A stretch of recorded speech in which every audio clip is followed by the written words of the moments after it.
Greetings, brothers and sisters. Well, brothers, tonight is December 20th, 2022.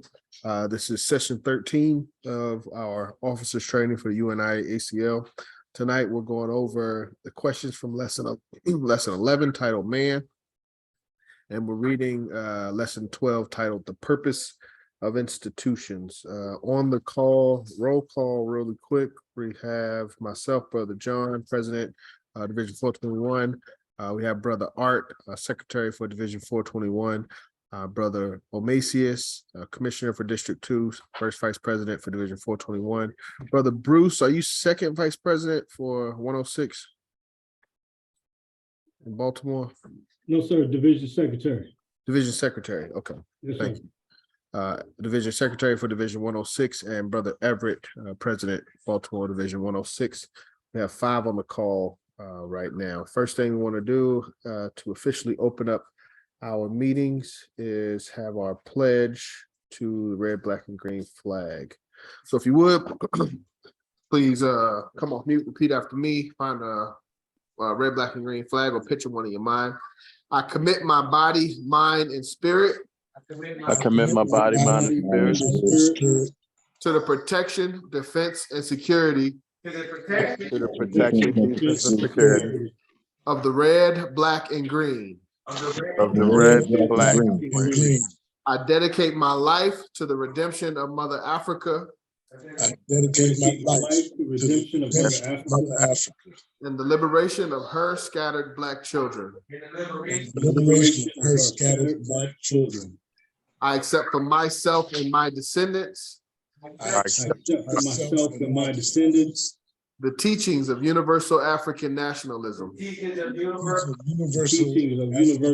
African nationalism. And I promise that our children will be instilled And I promise that our children will be instilled with the purpose and knowledge of themselves With the purpose and knowledge of themselves as African people, as African people, in order that the cause of our struggle in order that the cause of our struggle will neither falter nor fail would neither falter nor fail until all black people are free and united until all all black people are free and united through one God, through one God, one aim, one aim, one destiny. one destiny. race first. So let's see. Am I sharing my slides? Wow, no, I wasn't.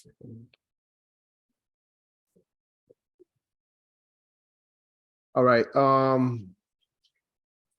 First thing,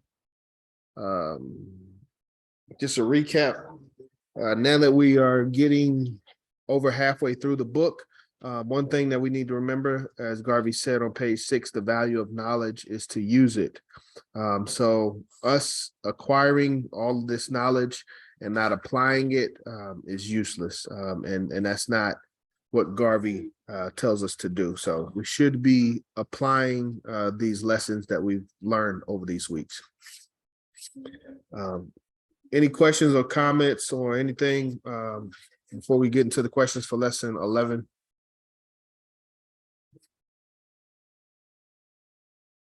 Okay, no questions, comments. Okay. First question, number 1, lesson 11. Why must man be regarded as dangerous? Well, yeah. All right, let's just say that. Why must man be regarded as dangerous?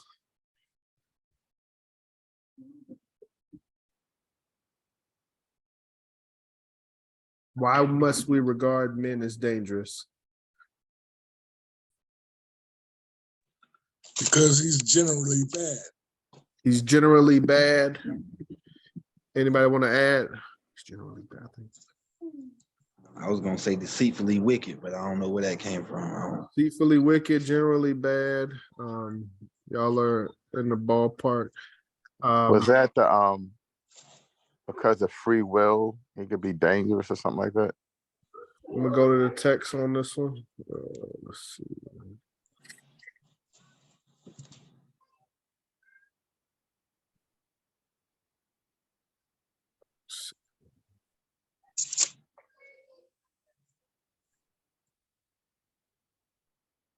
Peter, no, right now.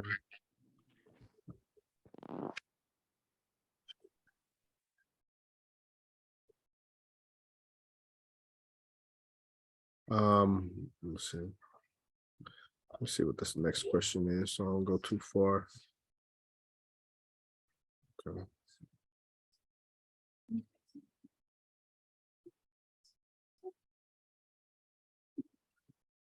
Okay, so lesson starts out, says, man, because of his sin, which caused him to have fallen from his highest state of spiritual cleanliness to the level of a creature who acts only for his own satisfaction, by the gift of free will, must be regarded as dangerous creature of life. But man is acting primarily for his own satisfaction, not for your satisfaction. This is the natural, uneducated state of man. Any questions, comments? Next question. What previous lessons talked about calculating for the vices of man? And if the bonus is what words were used, but what previous lessons talked about calculating for the vices of man? We're talking about lesson 11. So economy, diplomacy, social system, character, Christ, God, elocution, so forth. Social system, I'm guessing. Social system? Was that it? Why would you say social system? Because he was saying something about the greatest good for the greatest number or something. I think calculator went in there somehow. I'm not sure. I'm not confident in it. It's been a minute since it's been a minute. I can't. I'm not sure. I'm 50-50. Anybody else?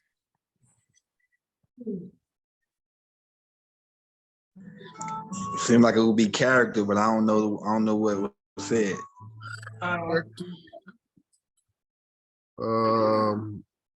So I got lesson 9, diplomacy. Well, I don't disagree with what y'all were saying.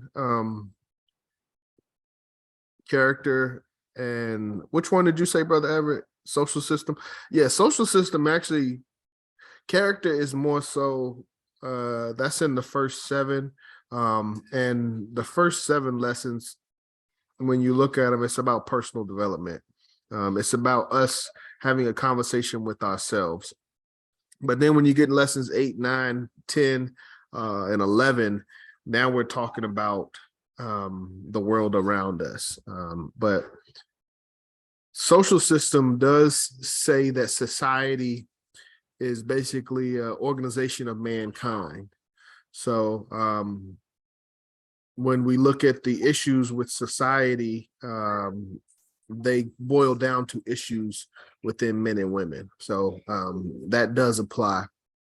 Lesson 9 in diplomacy, we talked about how morally we must be a scamp. So let me see. I'm gonna go to the text on this one. But we had to calculate for the vices of man.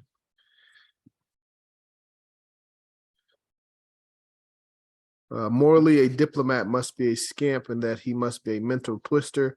He cannot deal with the affairs with clean conscience because he has to anticipate the evil of other men's designs, because the world and mankind are immoral and dishonest in their behavior. But there's no one right answer. I don't want y'all to think, diplomacy is the only one.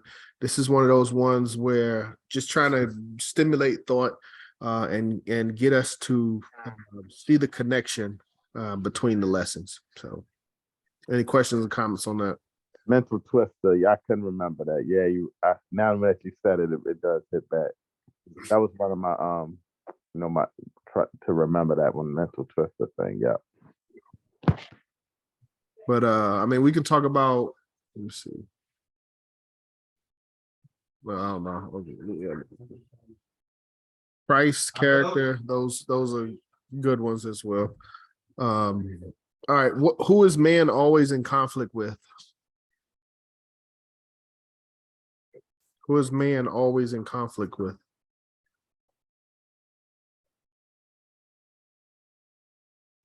Himself. Himself. Yeah. Himself, good and evil.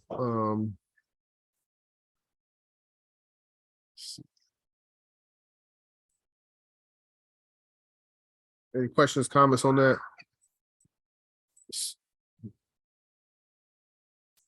Nope.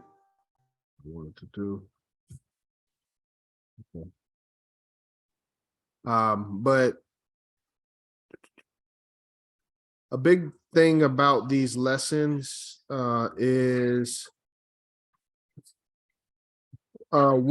first we got to understand that our biggest opponent is one within ourselves, and then amongst our people, their biggest opponent is within themselves, and that's before we even say anything about any of the other races or what anybody else is doing. We have to first look at ourselves, what we're doing, and get our people to look at themselves and what they're doing. But okay, what are examples of wickedness in man? Where can you find examples of wickedness in man?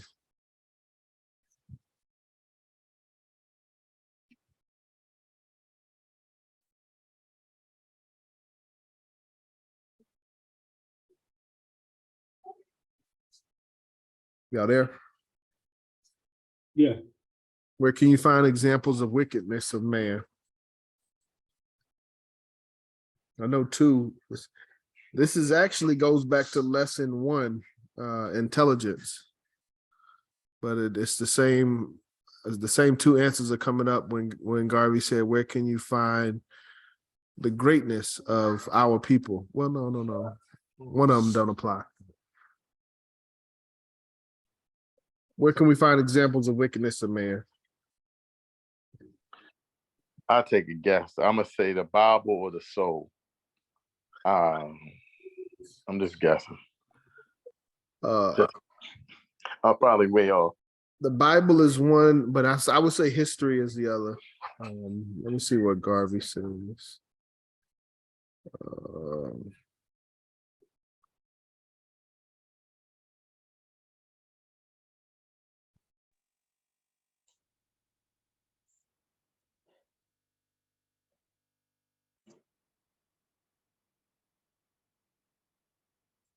One second.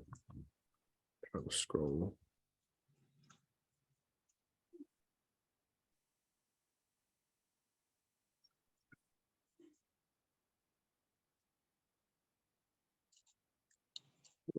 Let me see. So page 93.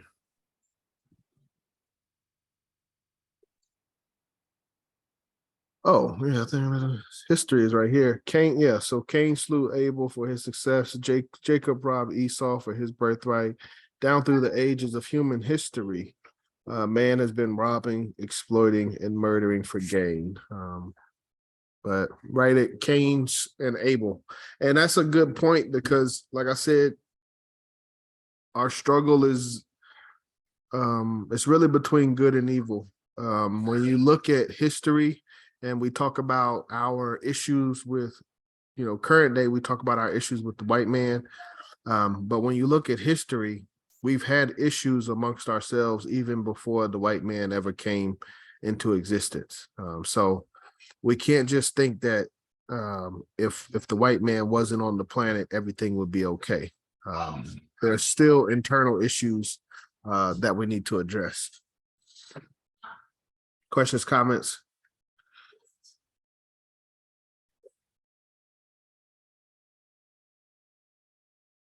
Right. But yeah, I remember I heard one time somebody made a point that when you look at like the tribes of Israel, which is supposed to be all melanated people. But when they made the agreement to, one first kill their brother Joseph and then change that agreement to sell him into captivity, there weren't any white people involved. This was a family of all melanated people that still, due to the influence of evil, treated their brother unjustly. Okay. Until we know man personally, what should we regard him as? Until you know somebody personally, what should you regard them as? Wickedness. Until you know a man personally, what should you regard him as? Abstract creature. Abstract creature? Yeah. Anybody else? I was thinking a threat. Probably right. Yeah, I'll say I thought it was, I thought it was creature. I would say dangerous creature. It was something in those regards, I think. Garvey used the word vile. Let me see. We'll just look up vile. Man, therefore, is the abstract creature, yep, who is vile until we know him personally. But yeah, I guess they both apply. But it's almost as if, like, if an alien landed, had, and it was a humanoid spider with 10 arms, that would be an abstract creature.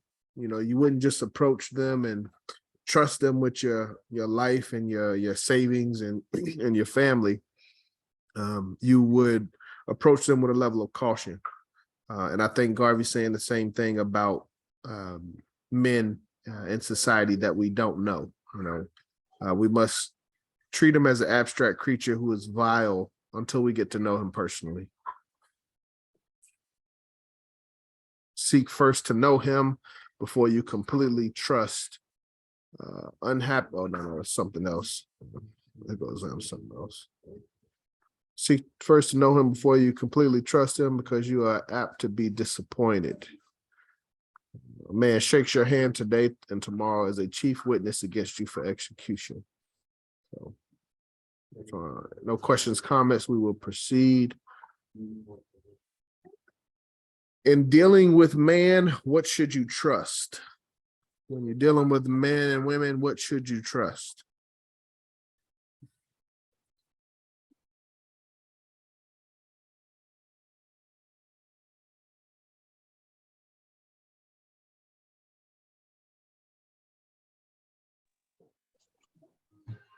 The Nothing. character of man.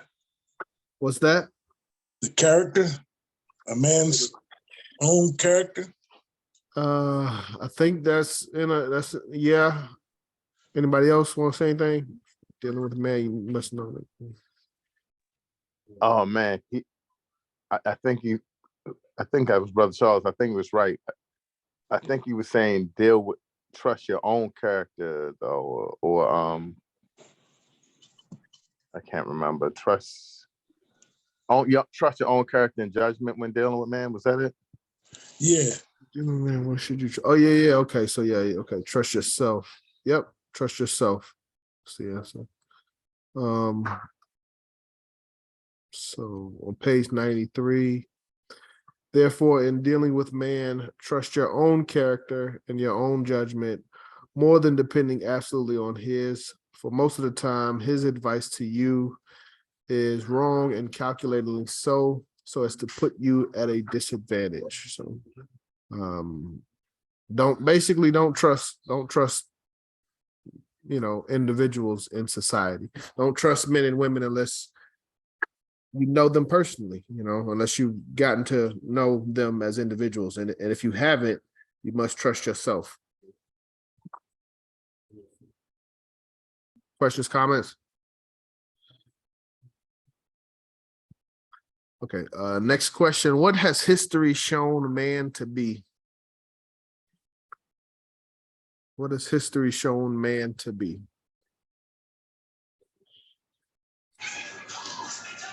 Murderers?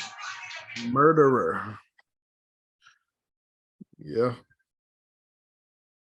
Yep. Yep. So Garvey says the history of the world shows that man has been the chief murderer or killer.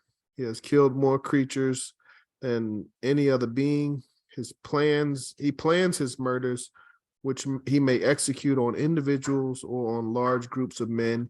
And he generally does this for profit, national profit, racial profit, political profit, or economic profit.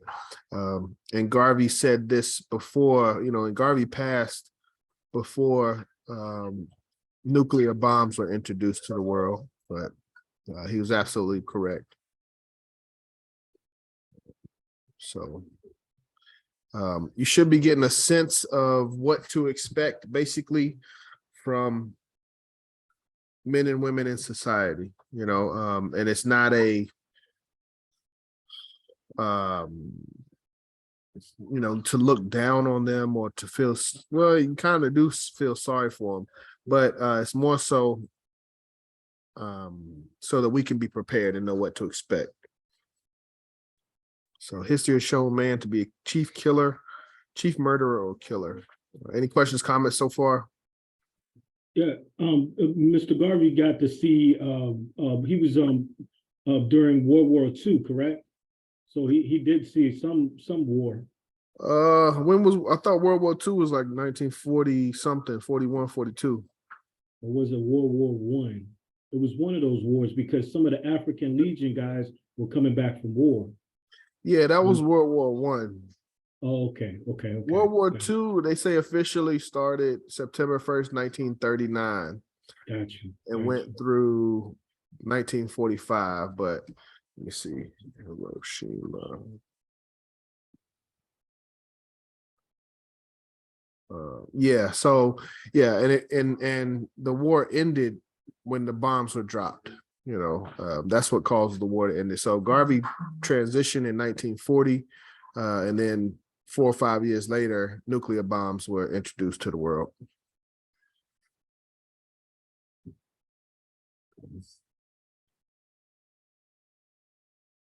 All right. What two things should coincide before you trust a man? What two things should coincide?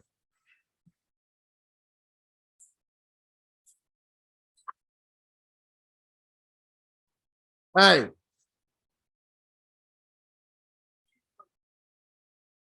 His state of mind.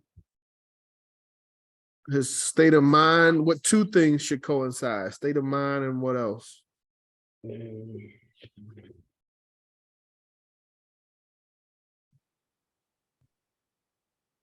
But I'm not even saying state of mind is correct, but just two things. Okay.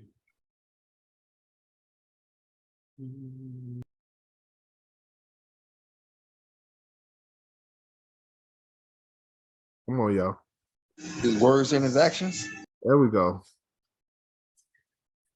That's what I'm looking for. Conduct coincides with what he states. So yes, words and actions. You got to talk about it. You got to be about it. But when those things coincide over a protracted period of time, that's when we can start to trust an individual, but not before that. I don't know where that's listed in the book.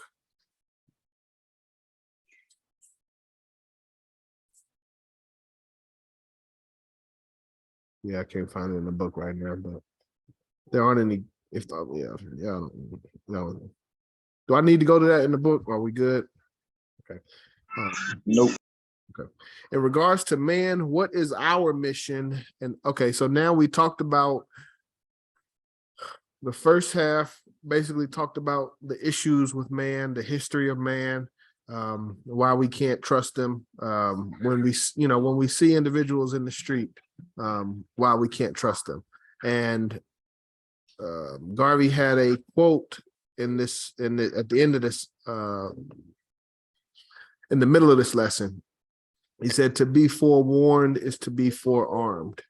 So the first half is basically just giving us a warning of what to expect from men and women naturally.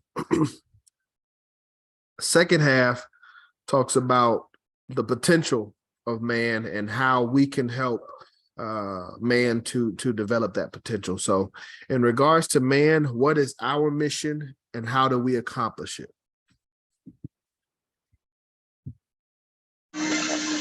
This way he said, I'm trying to make them good. Try to make them good.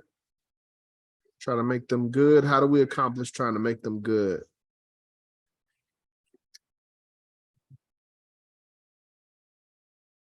Make them good. Being a good example. How to make them good by being a good example. That makes sense. Anybody else? I was gonna say something about talking to him about something, but that's all I remember. All right. Talking to him. Both of y'all are correct. So mission is to make man good. We do this by talking to man from the loftiest pinnacle. That's it. Let me go to the book on this one. This is saying page 95. Interesting. About that. Yeah, okay, yeah, that is. So, and this is important. Let's see how long this paragraph is. I'm not reading that whole thing. It is generally evil. So we're talking about the mind of men. It summarizes, it is generally evil. This gives you sufficient evidence that man is vile. So again, just a warning on dealing with men and women.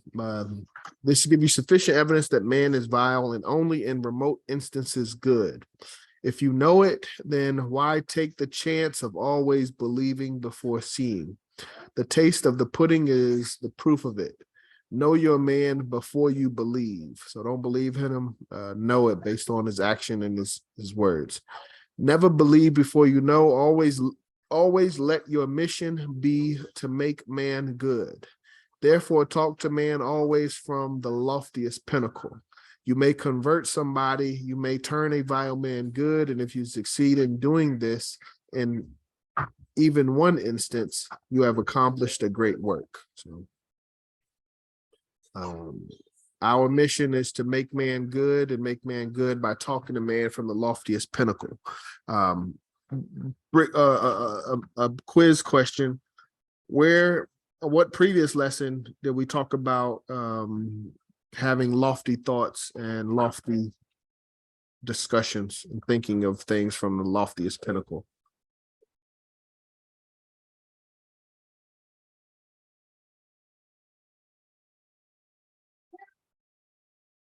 Where did we talk about this previously?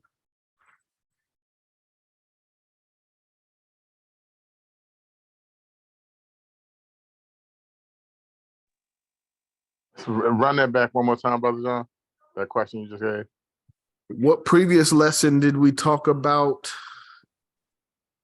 having a mindset of the loftiest ideas, and basically having a lofty mindset. What's that? Intelligence and education, and chapter lesson 1, universal knowledge. Lesson 1. That's a good one. I say lesson 1 or character. Lesson 1, lesson 7. Excellent. I don't know, I was just asking the question. I don't know exactly.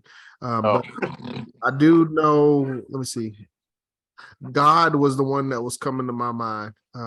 But all of these do apply. Basically, as we go through this course and we develop this knowledge, we should be able to approach individuals and have discussions with individuals that are on a higher level than the common man and woman. We shouldn't be having a normal barbershop conversations. So God, Christ, I think is another good one. Character, intelligence, even leadership. We should, when we speak, our words should be inspiring. That's all. Questions, comments?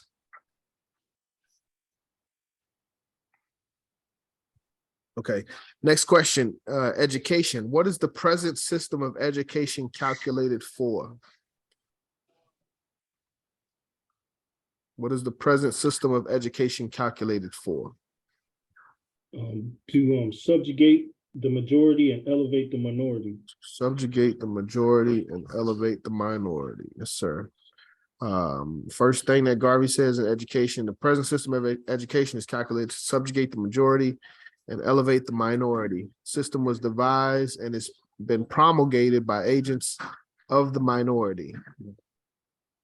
So our system of education, we should understand, was made for subjugation. We live in a capitalist society. In a capitalist society like America, the only way for it to work and last as long as it has is for a population to accept their role as inferior or subjugated. You know, so that goes into the education. You teach that certain jobs are for certain people and other jobs are for other people. Questions, comments on this?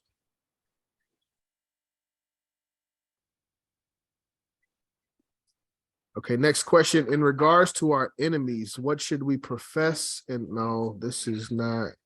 What is this? This feels like something from a previous chapter. Yeah, it is. How did that happen?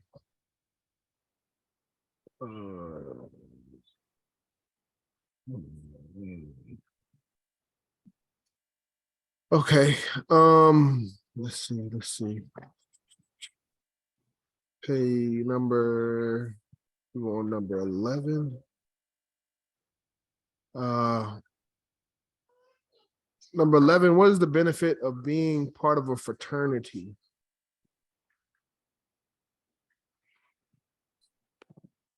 The parties, man, no, I'm just Brotherhood, loyalty, Brotherhood, loyalty, networking. networking. Yep. What does Garvey say? It's in the aspect of networking.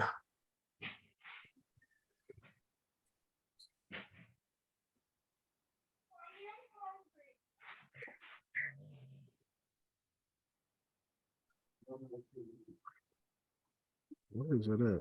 Collective work. No, here we go. Such fraternities generally enjoy the privilege of special instructions and special discussions, which convey a wider range of enlightenment on the subjects taught than would be possible to the Negro. Hence, when he graduates, even from the same textbooks, his technical knowledge is not as wide as that of others who have had a fuller explanation of technical interpretation. But the answer I was looking for is special instruction and special discussion. And that's what we should be developing for our society, is this course, which is supposed to provide a special instruction and allow us to have special discussions such that our education is specific towards our issues. Questions, comments? Oh, shoot. Sorry, I hit the wrong button.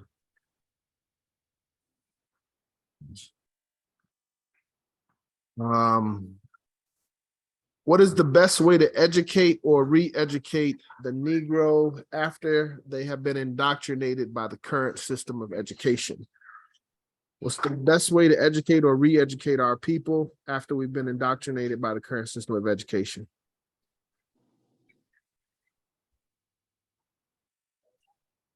It says the best way to do this is to educate him racially in the home, meeting hall, or his own club, where he will be put under the closest scrutiny and analyzed of what appears to be education as coming from other people, because their system of education may not completely fit into the Negro's ideas of his own preservation.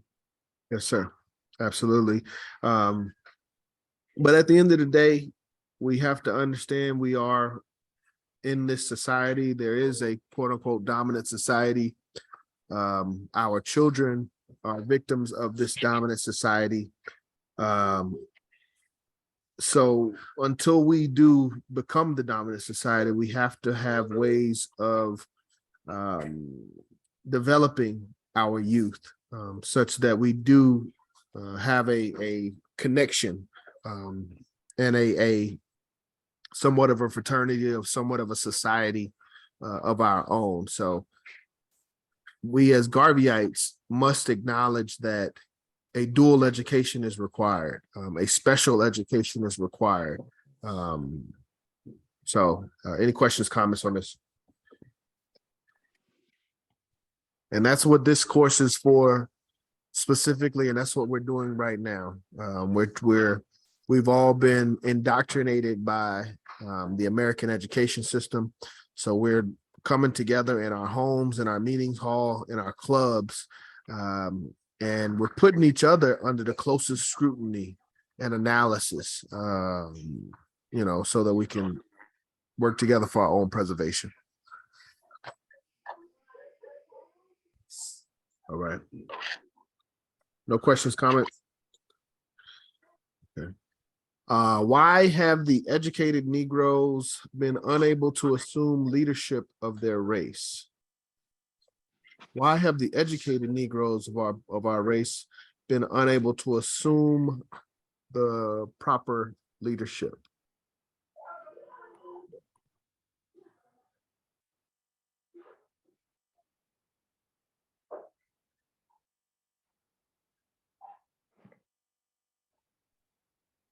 Because of the educational system we've been subjected to.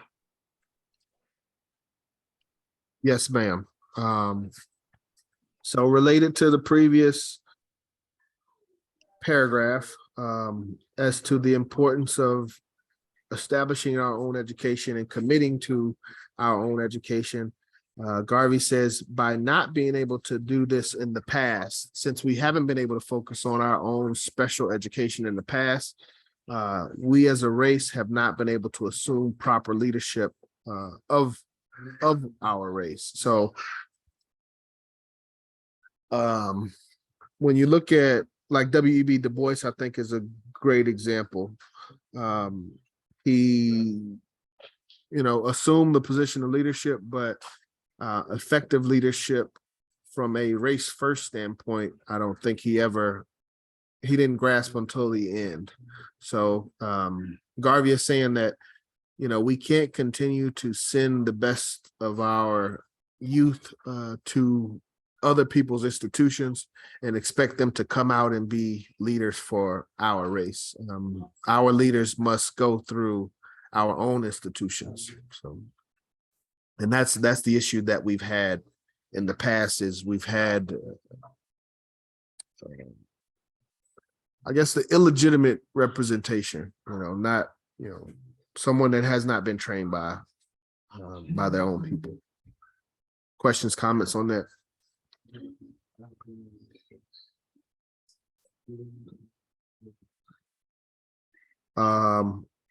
How do we become prepared for our duties and responsibilities in life? How do we become prepared for our duties and responsibilities in life? Very important question.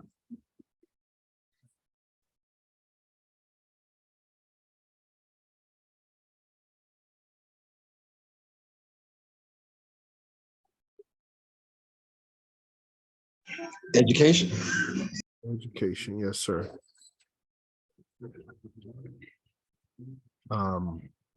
So we've had discussions in Atlanta in regards to education and culture. Garvey doesn't specifically say it, but I consider them hand in hand. You know, you learn, your culture teaches you the importance of education, and education kind of teaches you what your culture is. So Garvey says it is by education that we become prepared for our duties and responsibilities in life.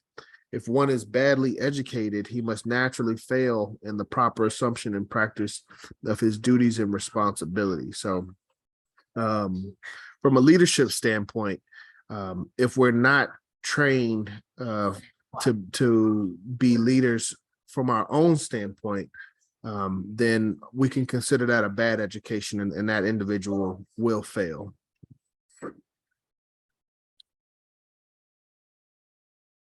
Yeah, the Negro fails in the proper assumption of his duties and responsibilities because he has been badly educated. And again, going back to what Garvey has taught us, in these lessons, and the value of knowledge is to use it. So we should no longer be acting and functioning amongst ourselves and amongst this group as if we have not been properly educated. Any questions, comments on becoming prepared for our duties and responsibilities in life? Okay. I think this one should work. If a man will rob you of your wages, what else will he rob you of?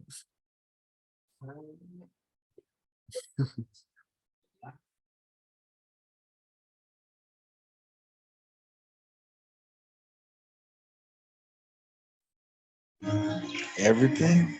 Everything. Something specific is in regards to education. Oh man, I was gonna say he will rob you of your education. Something else besides that? It's specific to education. Well, what specifically about the education is he robbing you of? Advancement. Advancement. Opportunity. The education that will let you know that he is robbing you. Yeah, Yes. that's it, Mr. Brenner. That's it. Yep. Yeah. That's a good one. Yes.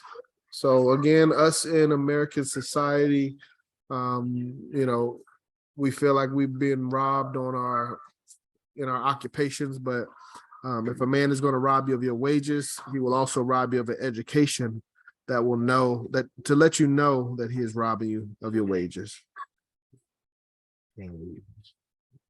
We clear on that?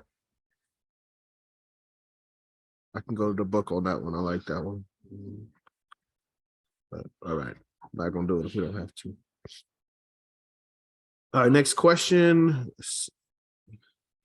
Second to last question.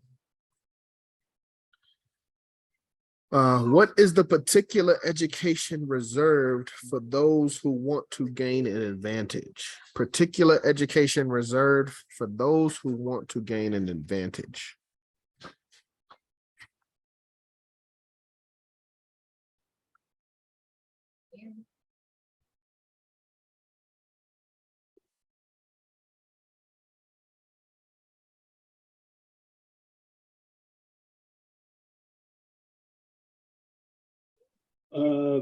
It says, there may be good grounds for common education for all groups in the community, such as civic education, political and social education.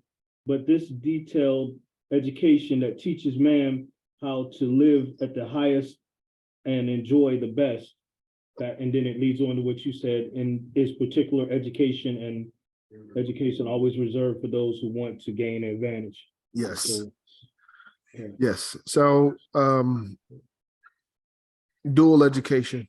Again, Garvey says, there is grounds for common education of all groups in the community. But for those that wish to ascend to the highest, to live to the highest and enjoy the best, they have a detailed education, and that teaches them specifically how to do this. So you can't, I guess the sentiment is you can't teach everyone how to live to the highest, or at the very least, everyone doesn't want to learn how to live to the highest. So we must be seeking an additional education outside of the common education. Questions, comments? Yeah, absolutely correct, Brother Bruce. La- Can you repeat it? We didn't hear Brother Bruce. He said that what Garvey says is there may be grounds for a common education of all groups in a community, such as civic education, political, and social education. But this detailed education that teaches man how to live to the highest and enjoy the best is particular education. And that particular education is always reserved for those who want to gain an advantage. Oh, I heard that part. I thought he said something else that I didn't hear. Thank you. Yes, no problem. All right. If there aren't any other questions before we go to the last question. Detailed education. Last question. What is the difference between the education that a Jew receives and the education that the Gentile receives? What's the difference between Jewish education and Gentiles education?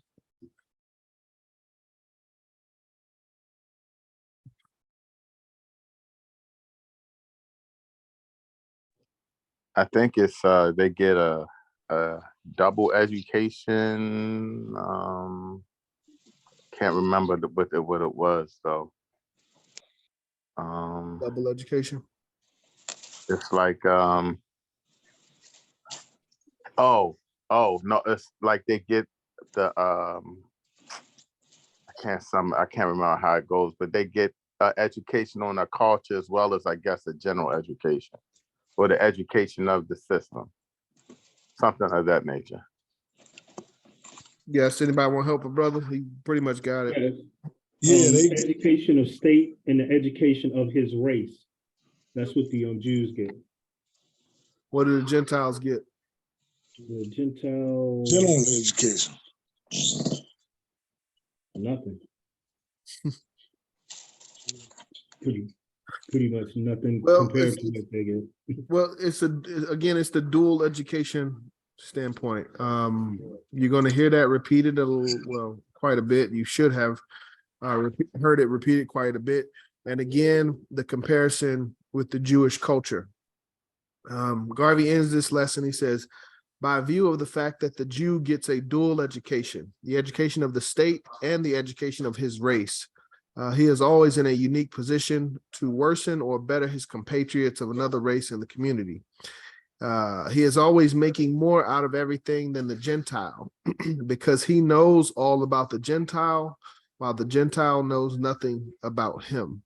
So when they say the Jew gets the education of the state, the education of the state would be considered the education of the Gentile, but the Gentile does not get the education of the Jewish race.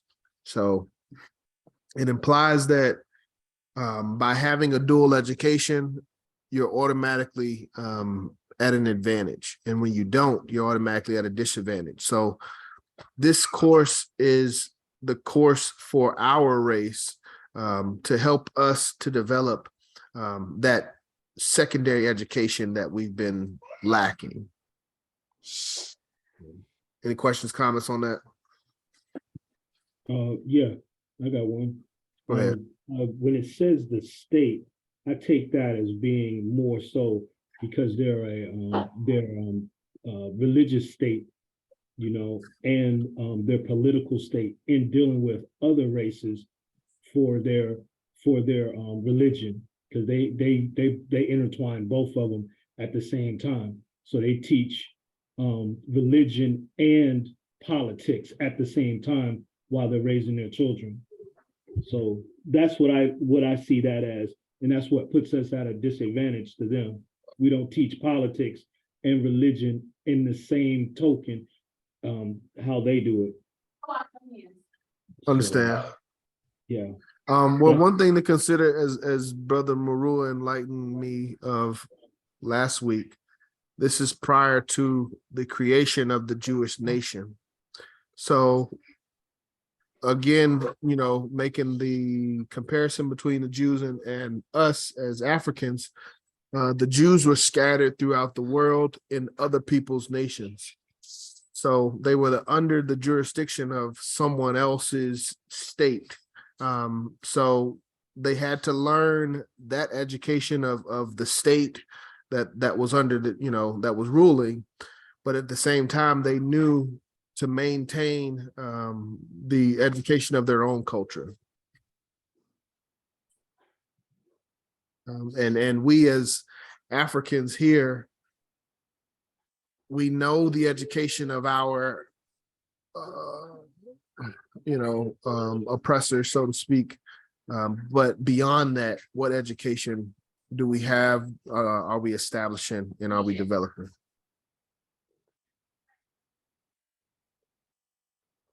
So, again, the UNIA the UNIA is, as we said, let me see.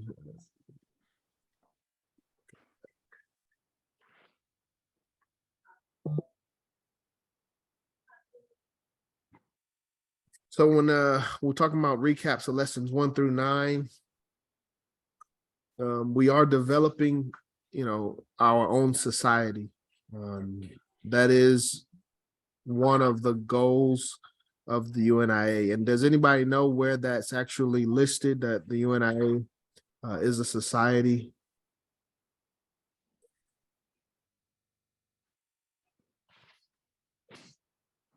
Does anybody know where the UNIA actually says we are a society? In the Constitution? Yes, sir. Preamble, right? Yes, sir. So just for reference. It's like the 7 friendly, educational, Yep. institutional, social. Oh, you pulled it up, yeah, Brother John. Yeah. Universal Negro. Hold on. They want to go to sleep. Universal Negro Improvement Association, African Communities League is a social, friendly, humanitarian, charitable, educational, institutional, constructive, and expansive society. So right there, we define ourselves in a sense as a society. And again, these terms are interchangeable: family, nation, government, society. It's different levels of, I guess, maturity, and the highest level being governance, self-governance, and nationhood.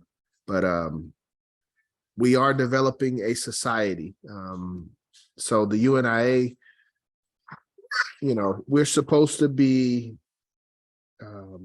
presenting to the world our example of a society and what that society of educated, melanated individuals looks like and how effective we could be. Questions, comments, as we close out lesson 11.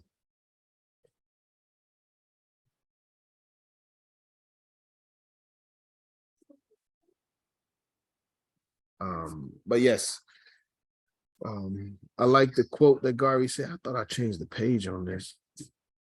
I swore I changed the page. The page should be like 94, but a good summary of this lesson 11, man, to be forewarned is to be forearmed.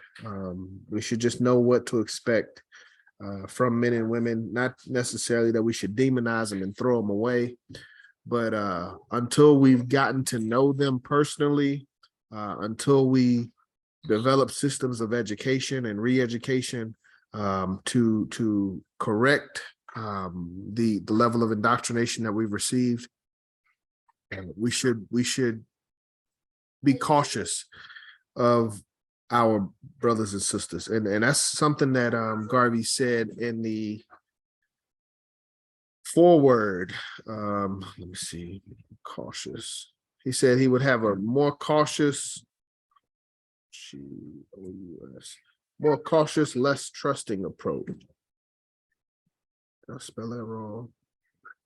Let's see.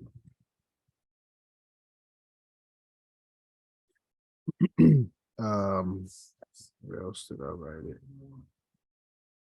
Okay. Well, it was somewhere in the preface. Garvey said that he would have a less trusting, more cautious approach when it came to organizing the UNIA. So lessons learned, to be forewarned is to be forearmed. We should be establishing and building our own institutions to re-educate our people. We should be a part of these institutions. And again, we should be developing these institutions. But for us to criticize our people, given the condition that they're in and conditions that they're under, and we don't provide any alternative, I would say that we're not being Garveyites at the end of the day. We must be providing educational alternatives to re-educate our people. Thank you. If there aren't any comments, we will go to our reading. All right. And Brother Bruce, well, yeah, but I was going through our previous lessons, and Brother Bruce, I remember you said something on, I think it was diplomacy. You're talking about how the lesson was geared towards not necessarily us dealing with our own people, but dealing with other people. And that, you know, I respect that viewpoint. When I go through lesson 9, Garvey never really, he doesn't distinguish race. You know, when he talked about man being evil and vile and wicked, he never said, you know, white men are evil and vile and wicked and black people are not. And even, like I said, when you look at the history of the Bible, Cain and Abel, when you go back to the beginning, there aren't any white people there, you know. So our issues with good and evil is something that goes outside of race.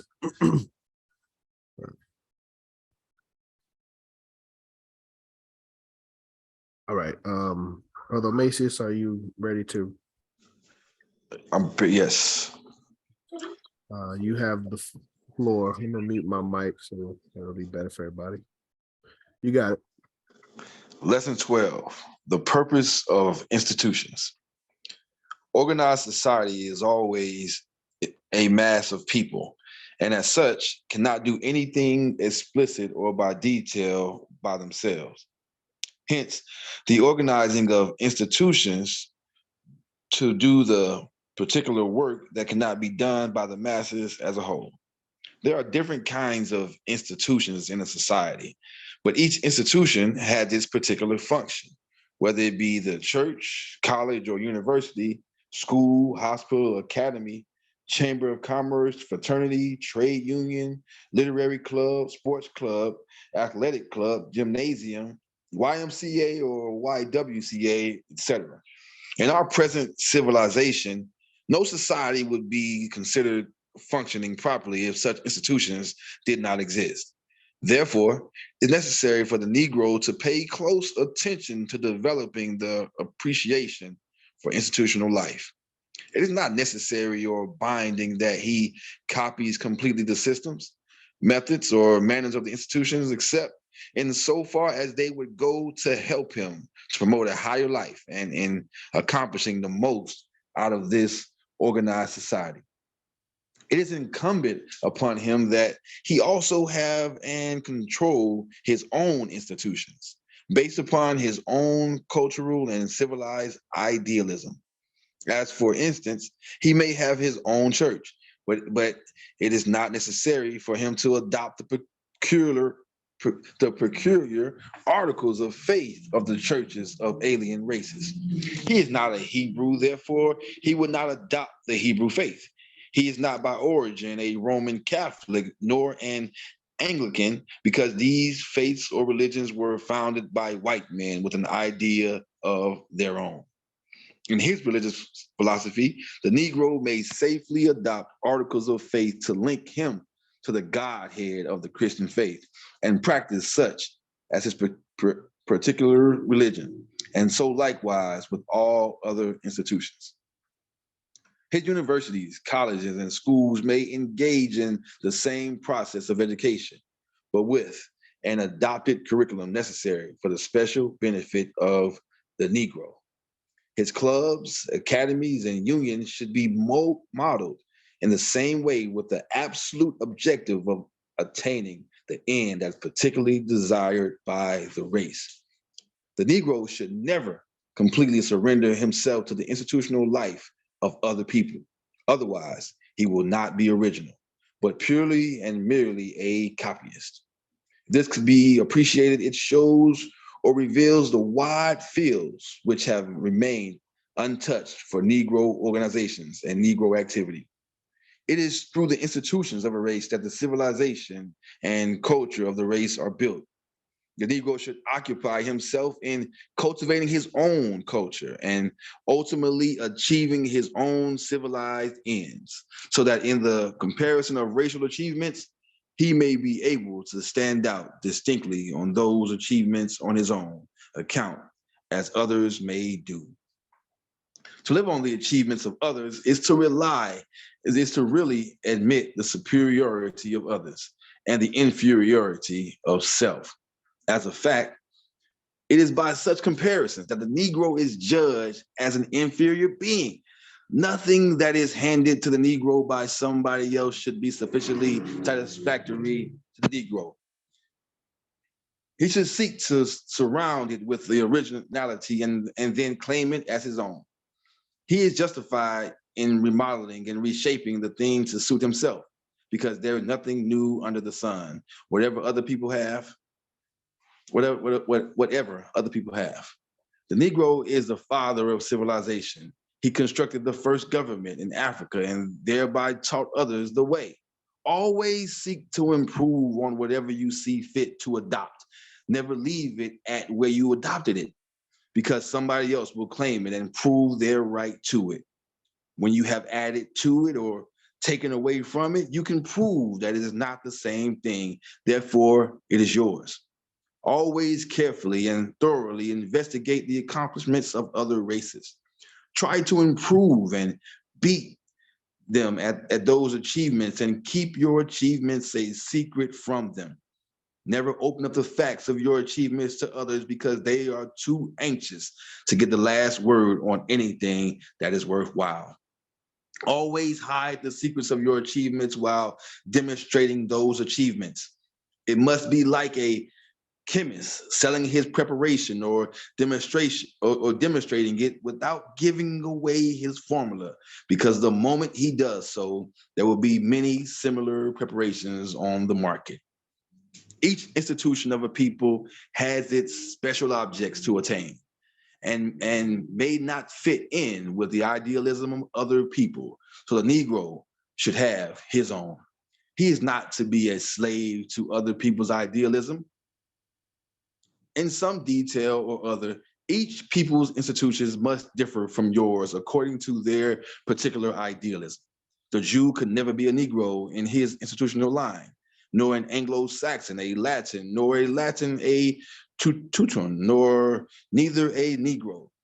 Therefore, a Negro must not try to be either, but in his institutional line, be himself, like the Jew, whom nature made a Jew for a particular purpose. Therefore, he must be different, both in his habits, in his way of living, and in his idealism.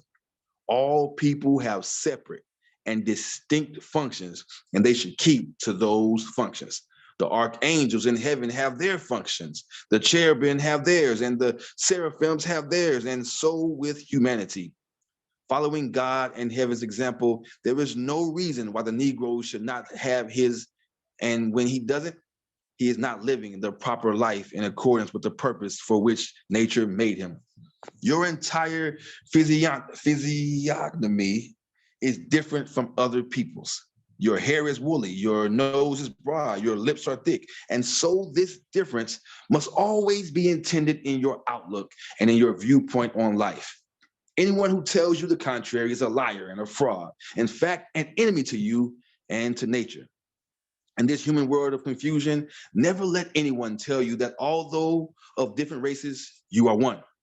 If you were one, God would have made you so, because he is not a deceiver. The Ethiopian is spoken of as being different. Even in the scripture, it is said that he cannot change his skin. Think what that means. It is fair assumption that others may change their skins, but not the Ethiopian, who is the Negro, the Black man. So there must be something permanent and lasting and eternal about the Black man. God knows why he fixes it so. Don't try to change it by subterfuge or by inferential fraud.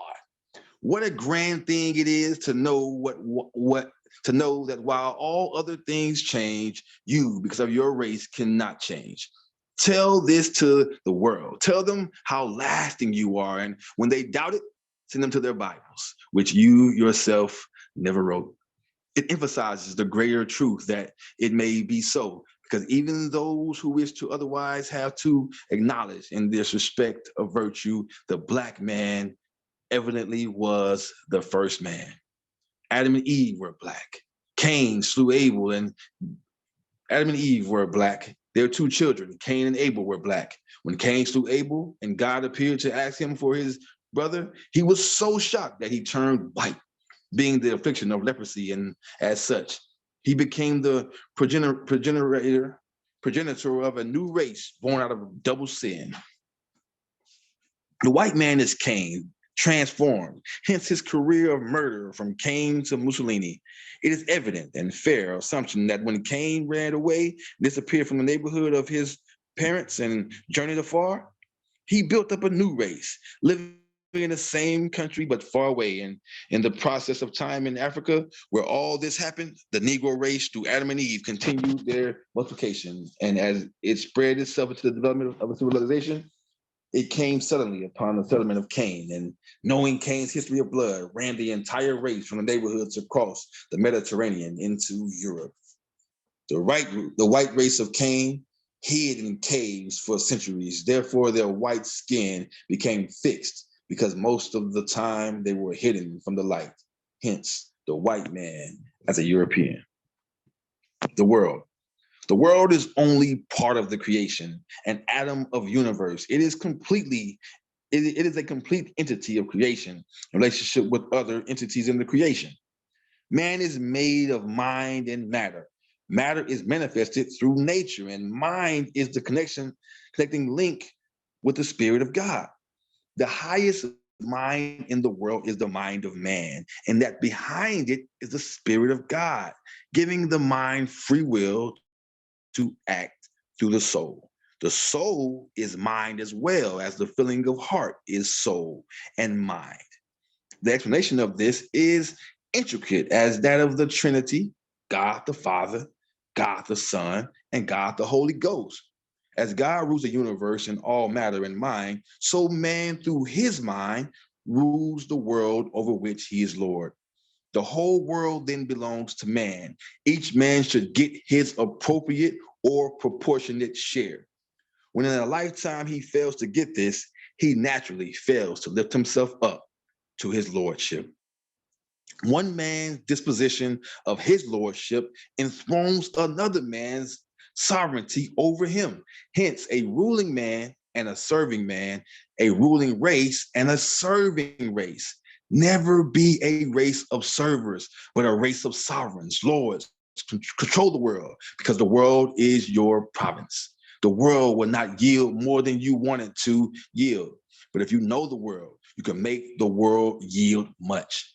Whatever you want, always try to master the world. To master the world, you must know the world. Hence, you must pass outside of your own district, country, county, and country. To know the world, go and possess it. Because all that is in it is yours for the getting. Go out and get it. There is no other rival but your fellow man. Never allow your fellow man to rise higher than you. Otherwise, he will make you his slave. If you do not use the world well by understanding it, it will destroy you through its matter and through its mind. If you treat the world well by knowing it thoroughly, the world will serve you obediently. Always dispute the right of any other man's superiority over you in the world. Fear no other man but God, for God is your superior, but man is always your equal, so long as you rise to his attainments. You may rise to his attainments through the extraordinary use of your mind. Mind is matter. Mind is king. When it goes wrong, it loses its scepter. It remains right and wields the scepter and sits upon a throne. Always be on a throne. It is your prerogative. It is your right because you are the Lord and master of the earth and all things therein. And going through the world, hold your head and courage high, for you must always remember that you are man and the ruler of the world. Remember that you rule the world through your mind. Think high, think deeply, think in a way to make you know all around and about you. If you do not know, you will fail. Be sure to know. Knowledge is everywhere. It is hidden. Search for it. And when you discover it and no one else knows about it, keep it and use it for the good of yourself and your race. Your first duty in the world is to yourself, your family, your race, and your racial nation. Then worship God absolutely and thank him for all. If you allow another man to know more than you, he will lead you up to the precipice. And if it suits his purpose, he will let you fall in. Therefore, know as much as he does and more, so that he may not lead you blindly. When you have to follow another man because you don't know, you are taking a dangerous risk. He may bury you. He may hide you away to suit his convenience. Therefore, while you walk through the world, always be on guard. Try not to lose your mind. Try not to lose your mental balance. Try not to lose your sense of perception, because in losing these things, you are doomed in the world. There is nothing man cannot know except the divine and almighty mysteries of God. All that is possible to man, man may know by seeking knowledge. Move to go. All right, by seeking knowledge that is in the world. Always try to be self-sufficient in yourself. Where it is impossible, seek that self-sufficiency in your racial relations, camaraderships, or in your race. Always see to it that your race is self-sufficient. That means that everything you want must be attainable in your race as far as human relationships will permit. If you are not individually self-sufficient or cooperative in your racial relations or self-sufficient in your race as a whole, you will have to go outside of yourself for that sufficiency, which will make you absolutely the will of others for your sufficiency. No one will give away value that is wanted for self, so you will have to serve and become servants or slaves to sufficiency. Never wait on another man's pocketbook. Use your own, because he may never show up. He may die on the way, and your wait will be too long. Lesson 12. Thank you, Brother Macias. That completes lesson 12, titled The Purpose of Institutions. So at this time, I'll open the floor for any comments that anybody had on the reading. Yes, sir, Mr. John. Yes, sir. Go ahead, Brother Bruce. Okay. Now, you said something about diplomacy. I'm trying to, I had to go back and read. I think what I had said, I'm trying to recap, was that I think the diplomacy was between races. I don't know, how did you perceive it, what I said?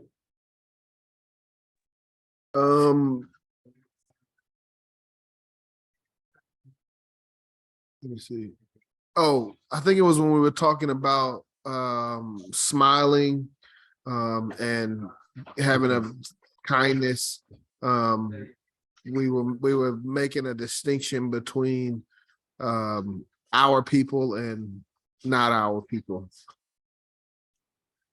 Okay, all right.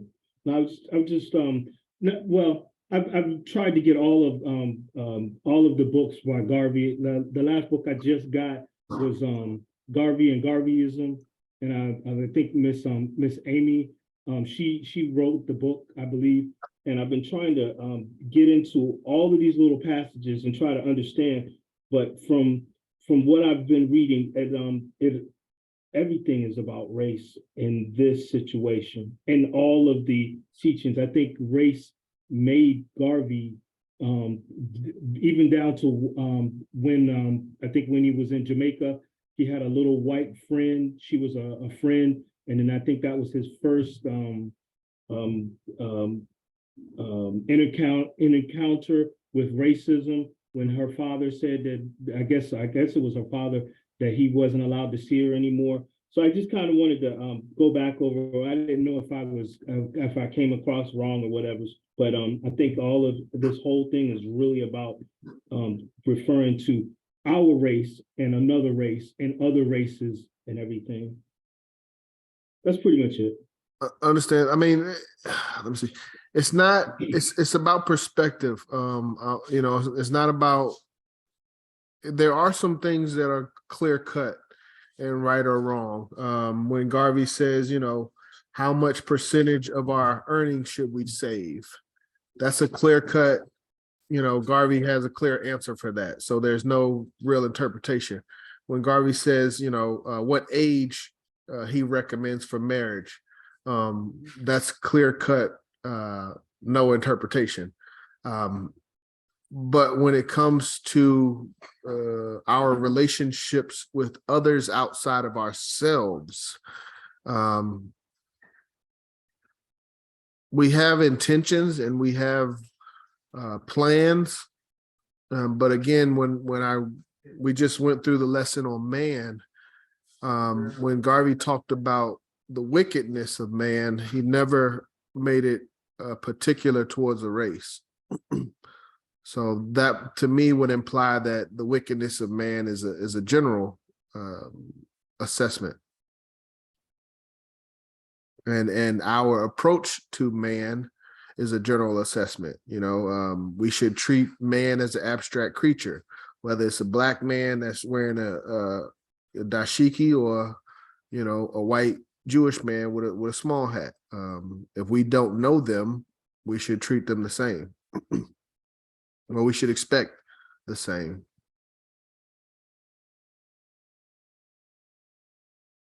Yes, sir. I got you. Yeah. Any other questions, comments? I did have some things, but I wanted to hear from everybody else first.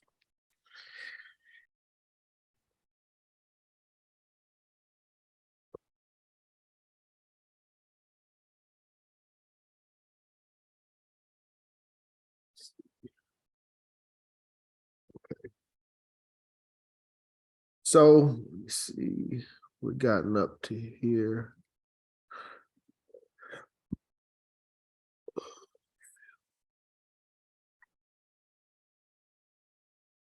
Just to recap from what we just read, one of the things that I take away, let me see, there was quite a few. Let's see.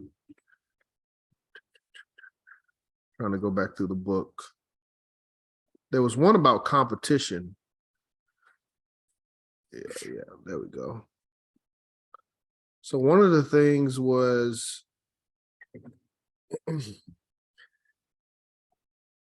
well, let me go back. So again, this is lesson 12 that we've just read. Previous lesson, we just went over questions for lesson 11, but in my understanding, first 1 through 7 is about developing us and ourselves. Lesson 8 is about the purpose of society and what defines a society, how society is structured by laws and the agreement of those laws from a group of people. Diplomacy, interaction between nations or societies. Economy, that was personal as well as national, but more of a book of laws on how we should be financially responsible. Then we talked about man, basically knowing what to expect and not acting surprised when men are wicked and vile. And Garvey proposes the only alternative, or the best alternative to that, is to establish re-education or to re-educate, which leads into lesson 12, institutions. So the way I look at this, I'm going to have to modify this, but within a society, one of the babies of the society, or the examples of a society, is its institutions. So when society can come together and establish an institution, then that institution begins to propagate the ideals of that society. And that's where we are in the lessons right now, is Garvey reminding us of the responsibility to establish our own institutions. And from a competition level, he says, there's no other rival but your fellow man. Never allow your fellow man to rise higher than you. Otherwise, he will make you his slave. But there's only so much, well, I mean, I guess you could do personal development forever. But, as I've said, or in my opinion, in this lesson, we're going out into the community. And now we're starting to deal with competition. And Garvey is saying that if we don't develop ourselves to the highest ability, then there will be others that are better than us. And, we are at risk of becoming slaves to them. So we have to take lessons 1 through 7 extremely serious. Develop ourselves, be studying, reading 4 hours a day, reading monthly and weekly and annual periodicals, reading the Bible, aspiring to a divine level of Christ or Muhammad, or whatever individual you want to put in that lofty place to be the example, having the boundaries of character.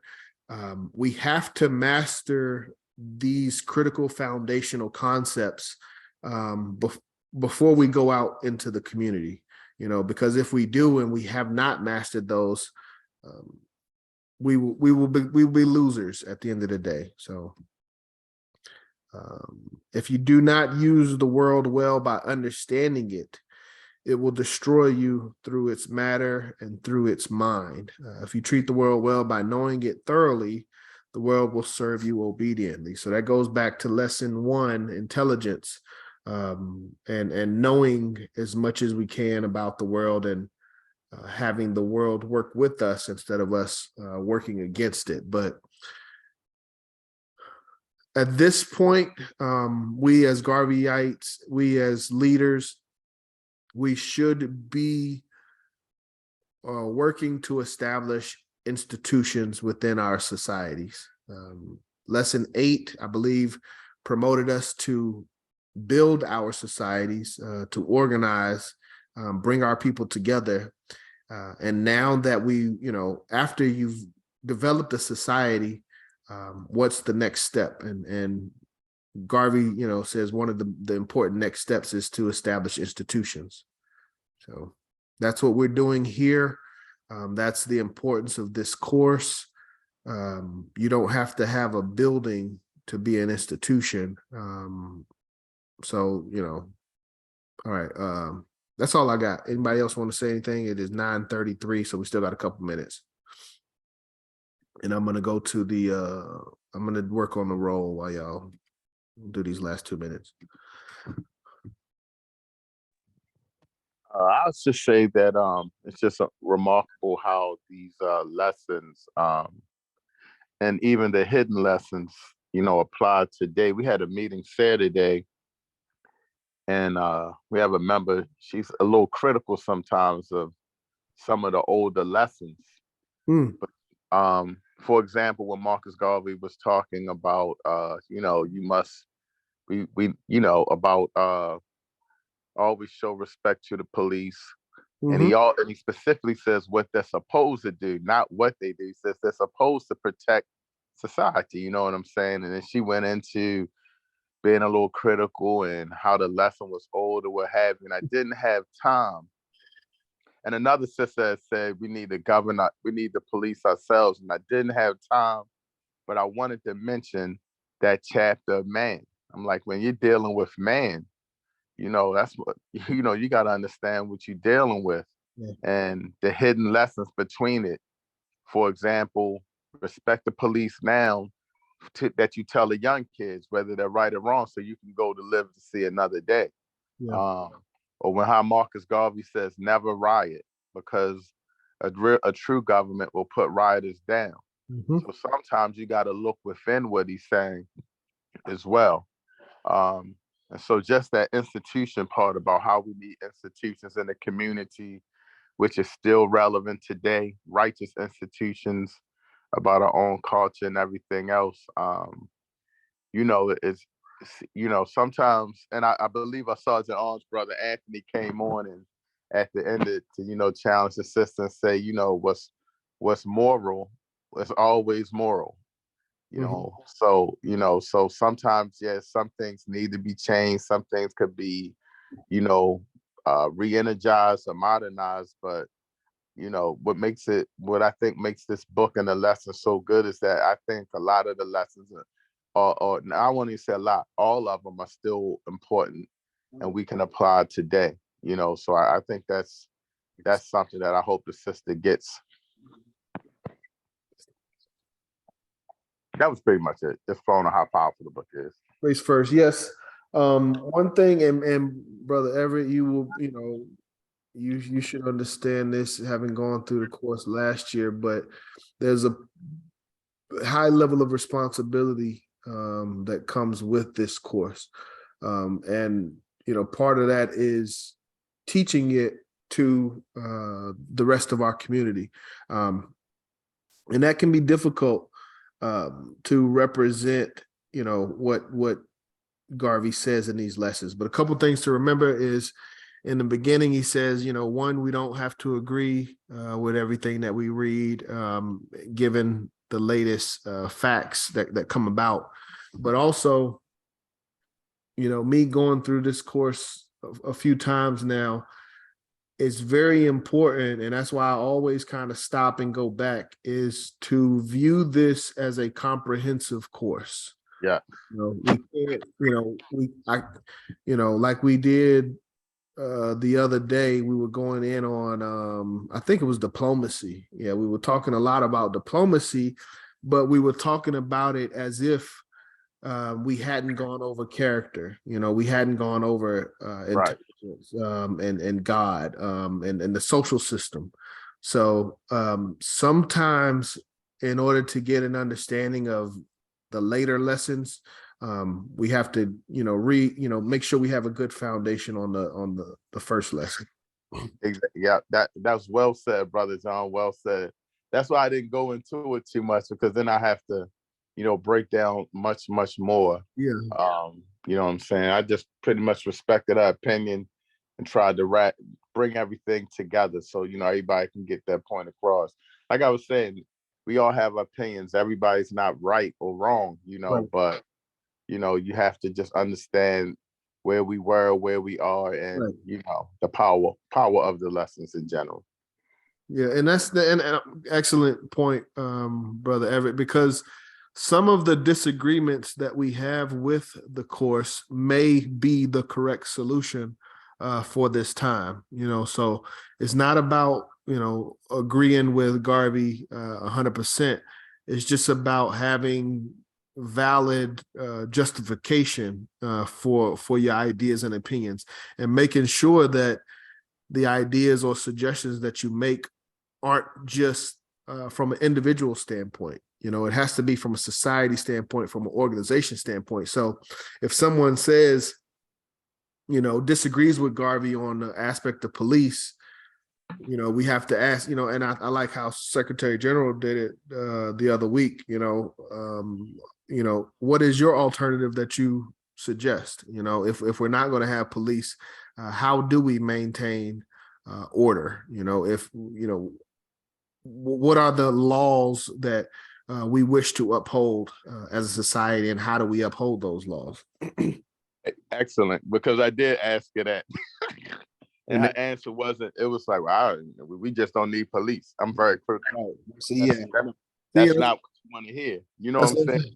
We got to protect everybody. Exactly. Right. This is not a introductory course, Right. This is a course for the leaders of the UNIA after Garvey's transition. So one thing that I talk about in Atlanta with some of our people is the difference between a fan of Garvey and a follower of Garvey. A lot of people are fans of Garvey.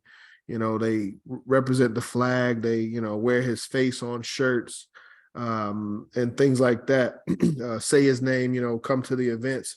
But when it comes to actually following, you know, the path that he laid down, that's where we are. You know, we're not just fans, but we're actually, you know, as the book said, this is as Tony Martin said, this is in essence the last political will and testament.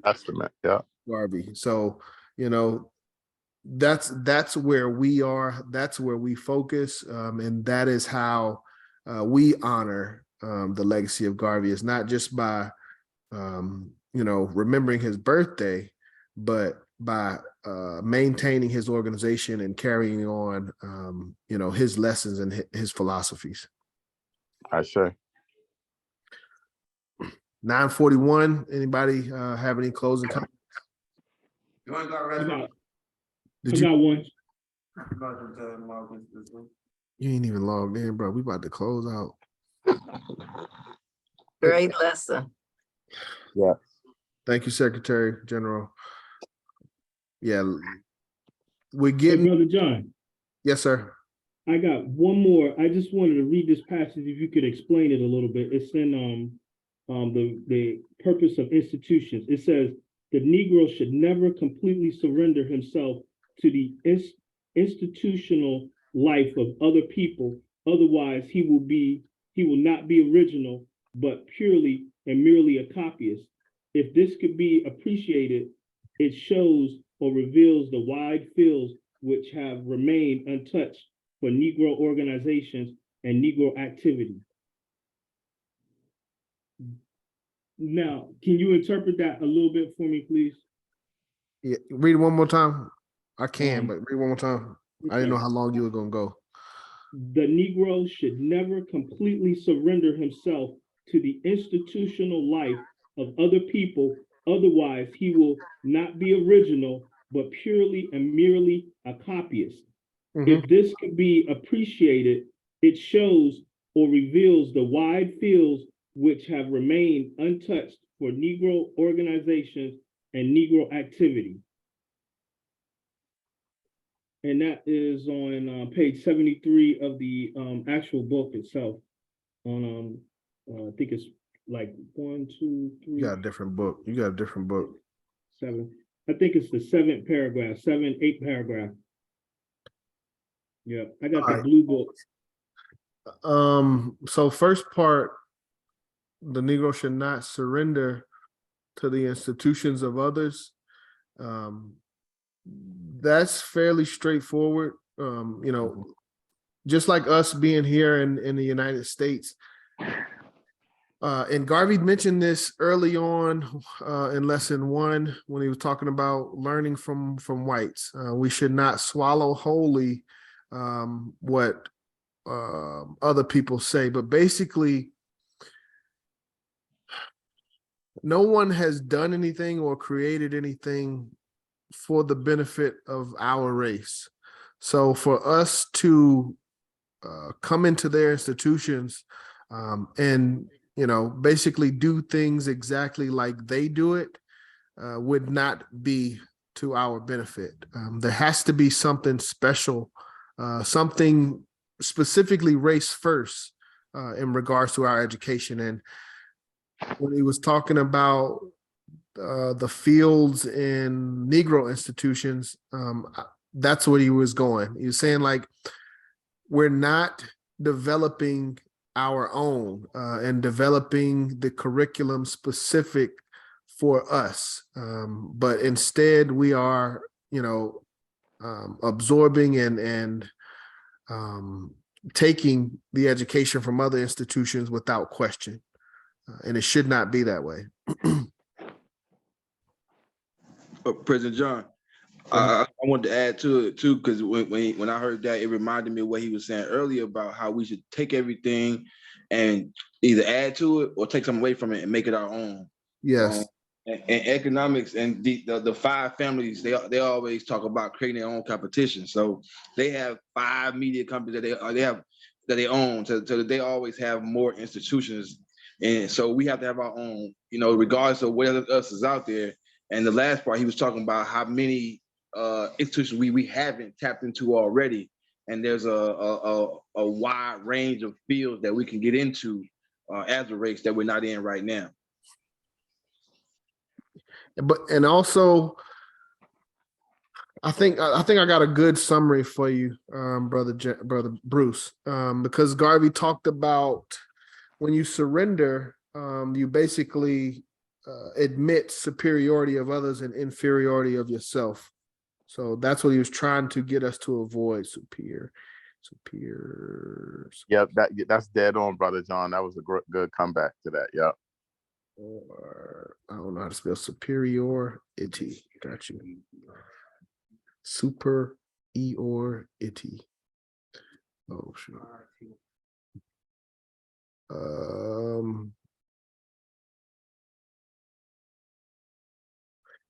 So, can y'all see my screen? I think y'all can, yeah.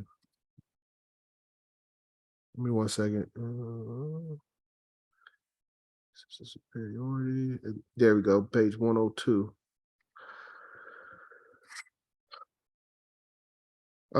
So when we submit to other people's institutions without developing our own, in a sense, we're doing what Garvey is saying. To live on the achievement of others is to really admit the superiority of others and the inferiority of self.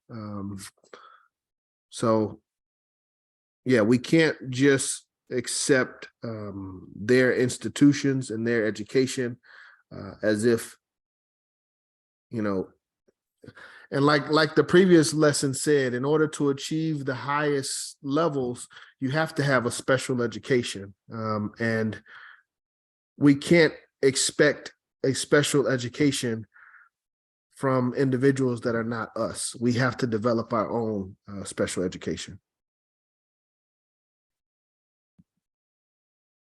Thank you. That works. So we got a lot of work to do in developing our own systems and stuff, because right now it seems like we're like way behind the 8 ball. Way behind the 8 ball. But this is a start right here. Yes, we are behind, but the thing is, it won't take much for us to get caught up. The key thing for us getting caught up is documentation. Garvey said the greatest weapon used against our people is disorganization. So we really need to just come together, organize, and get on the same page mentally. But race first. I think that was mentioned somewhere. The philosophy of race first is supposed to be the greatest weapon that we have to work against the oppression that we're under. But if more of our people, if we, instilled that philosophy, taught that philosophy to more of our people, it wouldn't be as bad as it looks, as we think. I don't want to hold about too long. I just want to add one more positive to that. And I think we have a Black person that's an expert in every field. That's in all of them. And go to the organization point. If we help organize those people to come out of those fields and come with us, yeah, to help us build institutions, I think we have a good leg up if we just attach to those who are already doing it and tell them, hey, come home. Yes, sir. Mr. Butler came up with that tag. He mentioned that the other day, tag. That's the good way, what he was designing to track these type of people, to track these type of individuals that have talent. He mentioned the other day, I was really interested with that right there. But yeah, part of the issue and the reason why it is as bad as it is, and it looks as bad as it is our compliance. The fact that we go along with it it makes it a lot worse. But if we, not necessarily, we don't even have to have an open rebellion, but if we had a mental rebellion, where we all mentally, like we do with sometimes, with boycotts and things like that, where we kind of get on the same page. If we can do that for a protracted period of time, things won't be as bad as they are now. But yeah, purpose of institutions. My closing comments is right on time.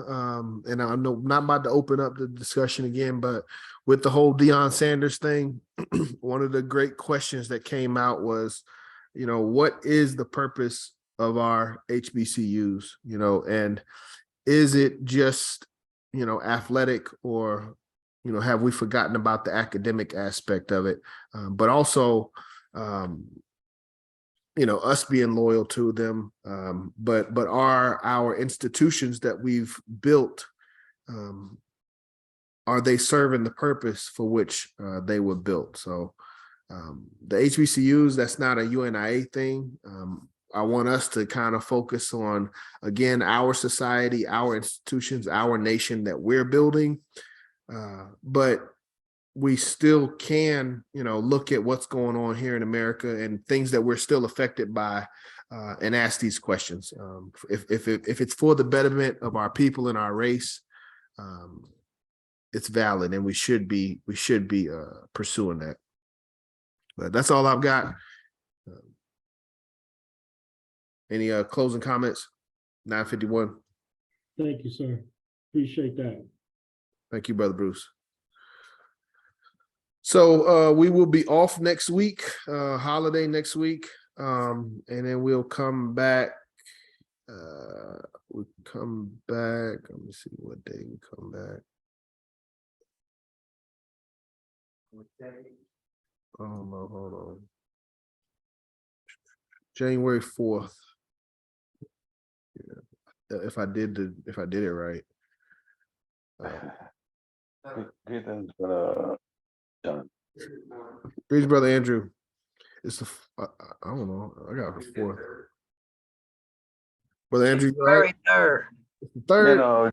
Greetings to you and everyone there. It's the third. All right, that makes sense. Okay, I must have messed up on this one because the 10th is 7 days after the 3rd. So I probably just got that one off. Brother Andrew, you had something? No, I was just greeting everybody, and giving salutation. Thank you, Brother Andrew. Make sure I got you on the the attendance. Welcome. All right. Well, if there's nothing else, I hope everybody enjoys their holiday break next week, and we will come back at the beginning of next year. If there Hey, brother John, 1 second. You got them for the attendance, right? Did you? Yes, I got you for attendance, Brother Andrew. Much appreciated. All right, we'll close out. Baba James, will you be able to close us out? Please raise your right fist into the air and repeat after me. One God, One God, One God, one aim, one one one destiny. One destiny. Africa, Africa. for the Africans, for For the the The Africans. those at home, those at Those home at home and those abroad.